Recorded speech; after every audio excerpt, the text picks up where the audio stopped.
Hello viewers, and welcome back to my channel. Today we are delving into a very interesting topic which is also thought-provoking: living in abroad. Have you ever wondered what life could be like beyond your comfort zone? Is the grass truly greener on the other side of the world? Make sure to watch till the end, and if you find any value in this video at any point, please don't forget to press the like button. Don't forget to subscribe by hitting the notification bell. Appreciate. Living in abroad as an African immigrant, it offers a unique blend of opportunities and challenges, shaping and transforming experiences that extend beyond our borders. From personal growth to career prosperity, the journey is multifaceted with both positive and negative dimensions. One of the advantages is personal growth and cultural enrichment. So immigrating to a foreign country introduces you to new cultures and traditions and perspectives, and this exposure fosters personal growth, broadens your worldview, and cultivates adaptability, allowing you to navigate diverse situations with grace.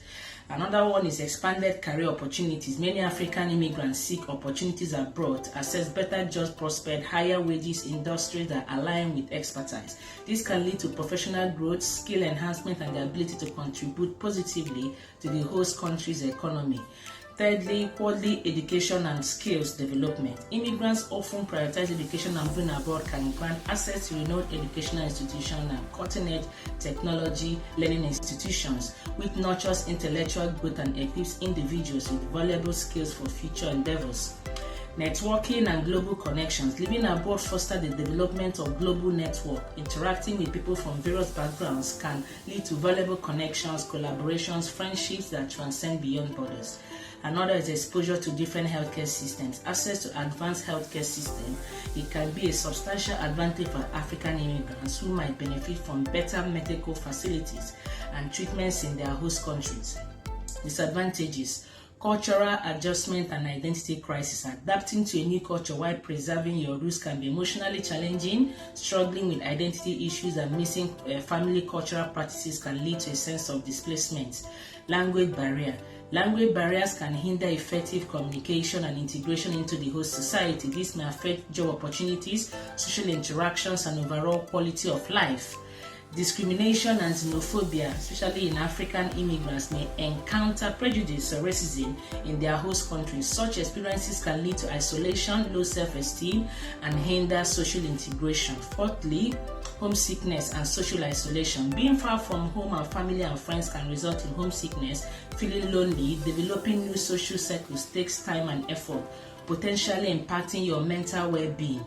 Visa and legal challenges. Navigating the visa process, adhering to immigration laws, and facing potential legal uncertainties. It can be daunting for African immigrants, and this can lead to anxiety and stress related to one's residency status.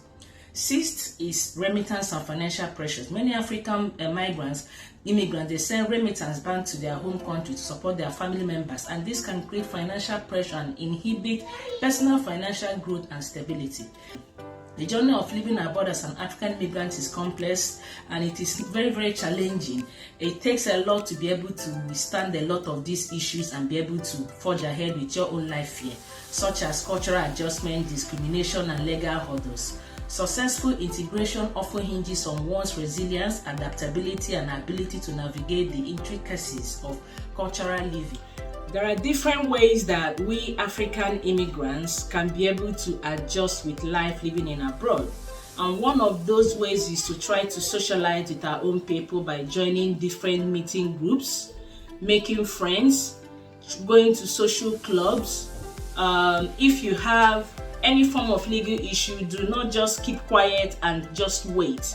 You need to seek legal advice from a lawyer.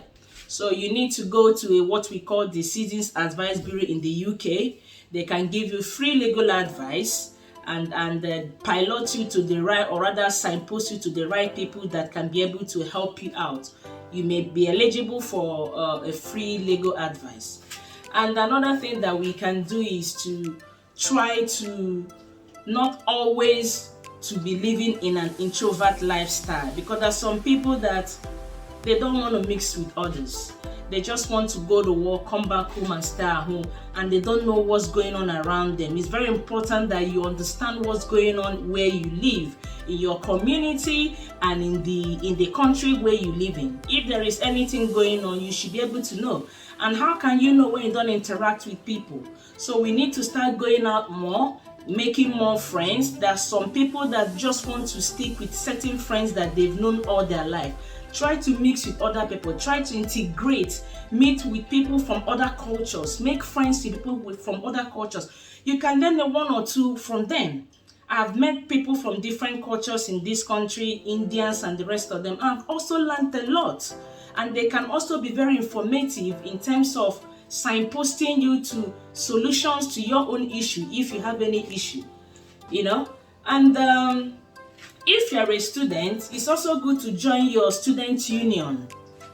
Join different groups in school, make friends, keep those friends, always treat people right, so that, because you never know where you are going to meet them, the people you meet in uni can be able to help you tomorrow when you're looking for a job. And that is a fact. So it's good to be good. Try to have good interpersonal relationship with people. Try to be outgoing. If you don't have social skills, you can go and acquire all those little kind of skills that can help you and settle you. Don't be afraid to speak to someone. If you are facing a lot of issues from back home, pressure from family, always asking for money, you need to speak out. First of all, you need to let them know that, hey, you can only do what you can do. And at the same time, do not allow pressures from home to drain you down. If they're disturbing you too much, don't pick up your phone, because guess what? Your mental health is much more important than any phone call that you're getting from home. If anything happens to you, no one is going to come to your rescue. If you've got bills to pay, they're not going to send you money from Africa to pay your bills. So all of that, you have to keep it in mind. It's very important that you take care of yourself. And that's why I said, when you have days off, try to rest. Because some of our African immigrants, brothers and sisters, they don't take days off. I've witnessed some people when I was working shifts. They don't go for their day off. On their day off, they are coming into work to do overtime. And all of that can be physically, emotionally exhausting. And someone can break down at the end of the day. So all the money they pay you, then you use it to go and cure yourself. So please, it is very important that we take care of not just our physical health, we also have to take care of our mental health, so that we can be of value, not just to ourselves, but to our society. And if you have any medical appointment with the GP, some people don't go for it. I know someone that doesn't go for his GP appointments. Oh, I can just take medication. No, you go for your GP and you find out what the issue is. So those are the little ways that we can be able to settle down into the country and start integrating. Learn the good ways of the culture. The ones you feel are not good, then you can leave it. Another thing that we need to also do is we need to try to make sure that whenever we are working, let's say you are going to work a whole day, you take breaks in between your shifts. Do not carry on working and working. Some people will say, oh, I'm not going to go off. I'm not going to go on my break. I want to get that extra 1 hour break pay. Can you imagine that? I know someone that has done this on 1 or 2 occasions. Because they now have a project back home. So because of a project back home, you want to work 10 hours non-stop. That can impact, negatively on your physical body and your mental health. So please, let us take it easy when it comes to chasing of this money. I know some people have projects, some people have a lot of things to do, but always know that you come first. You come first. Your health matters more than every other thing. And then another thing that we need to think about when we are living in diaspora, what are the pros, what are the cons? You have to also, if you are coming here, you have to check, okay, do I have children? If you have children, you have to think about them. You have to plan for their childcare.